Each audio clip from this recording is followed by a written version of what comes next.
Bonjour, avez-vous déjà entendu parler de cette troublante histoire, celle des esclaves oubliés de l'île Tromelin? Perdue au cœur de l'océan Indien, entre Madagascar et l'île de la Réunion, l'île Tromelin est aussi nommée l'île de sable, un lieu imprégné d'histoire et de mystère. Pourquoi des esclaves ont-ils été abandonnés sur un simple banc de sable? Combien de temps sont-ils restés sur cette île? Qu'ont-ils mis en place pour survivre? Et surtout, est-ce qu'il reste encore des traces de leur passage aujourd'hui? De nombreux archéologues ont mené l'enquête et nous délivrent un récit bouleversant. Et pour vous raconter cette histoire fascinante, je serai accompagné de Doc Seven qui parraine ce 3e épisode. Bienvenue dans Cabinet Curious.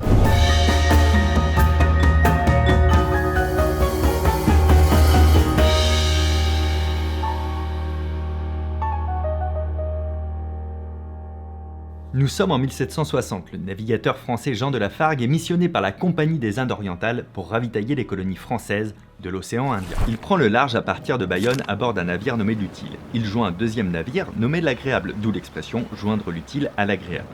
C'est faux, il n'a qu'un seul navire, c'est l'Utile qui va arriver à destination, l'île Maurice, en avril 1761. La même année, il reprend la route direction Madagascar et c'est à ce moment précis que les ennuis commencent.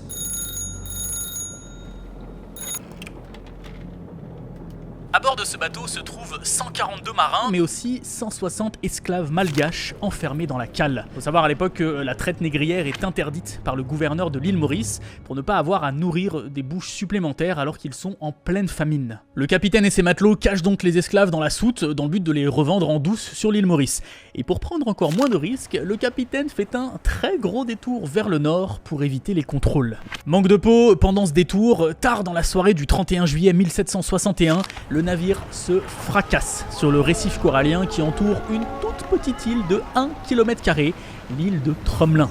Sur les 302 personnes à bord, on ne compte qu'environ 200 survivants, dont 80 esclaves. Le reste d'entre eux étant enfermés à double tour dans les cales, c'est plus de 100 malheureux qui meurent noyés. Dans la foulée, les marins ne perdent pas de temps. En quelques semaines seulement, ils construisent une embarcation de fortune grâce au reste de l'épave. Mais il y a quand même un gros problème qui se pose à eux, cette embarcation, nommée la Providence, n'est pas du tout assez grande pour transporter tout le monde. Les 122 marins embarquent, abandonnant lâchement les 60 esclaves qui ont survécu jusque-là, en leur promettant qu'ils reviendront les chercher avec de l'aide. La question est donc, sont-ils vraiment revenus? Les premières heures puis les premiers jours passent et malgré le soleil, le manque d'eau et de nourriture et la météo capricieuse, ils décident de faire tout ce qui est en leur pouvoir pour survivre. Ils usent d'ingéniosité et de créativité pour conserver cet élan de vie dans ce milieu si hostile. Et vous allez être surpris d'apprendre ce que ces 60 naufragés sont capables de faire sur une si petite île qui ne possède vraiment pas grand-chose comme ressource. Maxime Guéroux, archéologue très renommé pour ses travaux de recherche en archéologie sous-marine, a piloté 4 expéditions archéologiques sur l'île de Tromelin entre 2006 et 2013 pour étudier ce naufrage et la survie de ses 80 rescapés. Les fouilles ont fait émerger des choses plus que surprenantes. L'île étant entièrement vierge, les naufragés récupèrent et exploitent chacun des objets restants de l'épave. Ils construisent de grandes bassines en cuivre pour récupérer l'eau de pluie, ils fabriquent aussi des bols, des cuillères, ils creusent même des puits jusqu'à atteindre de l'eau saumâtre, une eau dont la teneur en sel est bien inférieure à celle de la mer. Le feu étant un élément tout aussi primordial, ils fabriquent aussi des briquets, un précieux objet pour rallumer le feu en cas de temps agité. En effet, cette île subit régulièrement des tempêtes tropicales, voire des cyclones. Max Guéroux a également découvert une lettre fascinante qui décrit leur quotidien. Pour rester en vie, ils mangent des oiseaux et des tortues de mer. Ils se créent des pagnes à l'aide de plumes d'oiseaux pour se couvrir et construisent des habitations très ingénieuses. Il faut savoir que sur cette île, le vent souffle en permanence et pour se protéger des puissantes bourrasques, les naufragés construisent d'épaisses murailles de corail. Les murs vont jusqu'à 1,60 m et leur épaisseur est de quasiment 3 mètres. Ces maisons de pierre et de corail sont justement la découverte la plus étonnante puisque la structure créée est très innovante et très éloignée des habitudes de construction de la société malgache. Chaque construction est organisée autour d'une cour centrale dont les bâtisses s'adossent les unes aux autres, ce qui n'est pas le cas à Madagascar, où les maisons sont traditionnellement construites dans un enclos individuel. Pour Max Guéroux, cela témoigne d'une forte solidarité parmi les naufragés. Par ailleurs, les esclaves vont transgresser un interdit lourd de sens dans leur culture. En effet, pour construire leurs habitations, ils vont utiliser des pierres. Or, dans la culture malgache, les pierres sont exclusivement réservées à la conception des tombeaux. En bref, ils ont bâti une véritable micro-société avec ses propres codes sociaux et sa nouvelle culture. C'est ce qu'affirme Thomas Romont, archéologue, qui explique que ces individus ont reconstruit une société ensemble. Et on se rend compte qu'ils sont allés au-delà de la simple survie puisqu'ils ont aussi fabriqué des objets au-delà de l'utilitaire et du fonctionnel. Mais comment cette histoire s'est-elle terminée? L'équipage, lui, finit par arriver à Madagascar. Dans la foulée, le lieutenant du navire L'Utile prévient les autorités et essaye par tous les moyens de retourner sauver les naufragés. Malheureusement, le gouverneur de l'île Maurice, furieux que son interdiction de traite n'ait pas été respectée, refuse catégoriquement. Le lieutenant envoya même une lettre, environ 10 ans plus tard, au ministre de la Marine lui-même pour le supplier d'aller voir. C'est un petit peu long pour une saison de Koh-Lanta.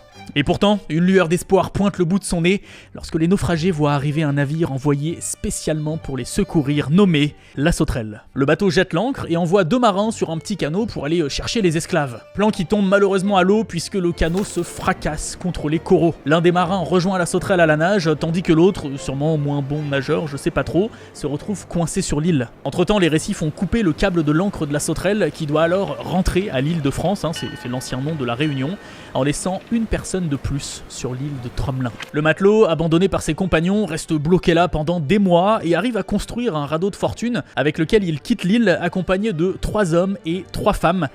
L'embarcation ne sera jamais retrouvée. Après la tentative de rescousse de la Sauterelle, il a fallu trouver une âme suffisamment charitable pour aller risquer son bateau là où d'autres ont fait naufrage. Tout ça pour sauver quelques esclaves au bout de leur vie, s'ils sont encore en vie. C'est seulement quelques années plus tard, le 29 novembre 1776, qu'un nouveau navire, la Dauphine, viendra clore la tragédie de ces esclaves oubliés. La fin d'un calvaire qui aura duré 15 ans. Le nom de l'île vient d'ailleurs du capitaine de ce navire, Jacques-Marie de Tromelin. Et quelle surprise en découvrant les survivants!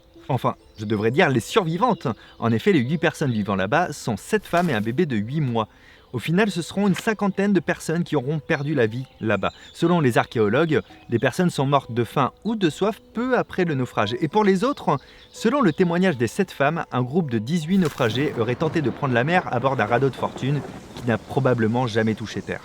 Ce que l'on sait du destin des 8 rescapés, c'est qu'elles ont refait leur vie à l'île Maurice et qu'elles ont fermement refusé de retourner vivre à Madagascar de peur de redevenir des esclaves. La psychanalyste Daniela Gariglio prend aujourd'hui l'île de Tromelin comme un exemple de résilience et de volonté. Elle explique que les survivants de Tromelin sont la démonstration scientifique du fait que quand la pulsion de vie s'allie à la pulsion créatrice, on peut survivre en se réinventant une vie.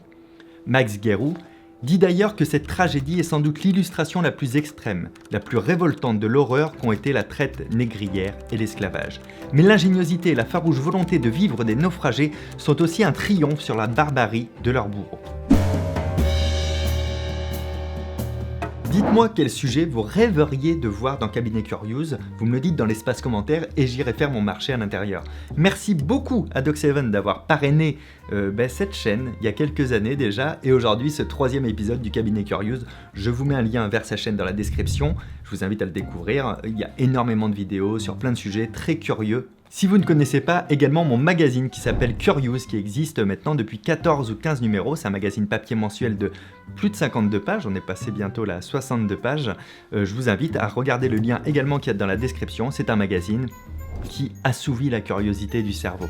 Et ça sort tous les mois, 10 numéros par an, directement dans vos boîtes aux lettres pour 29,90 €. Quant à moi, je m'appelle toujours Fabien Olicard, ça ne change pas, c'est très pratique. Je vous invite à vous abonner à cette chaîne, à activer la cloche pour ne pas rater les prochaines vidéos et à liker cette vidéo si elle vous a plu. Ici, je vous mets 2 autres vidéos, les 2 premiers cabinets Curious, l'un sur l'île de la Rose et l'autre sur l'affaire Xavier Dupont de Ligonnès. Prenez soin de vous, à très bientôt, ciao.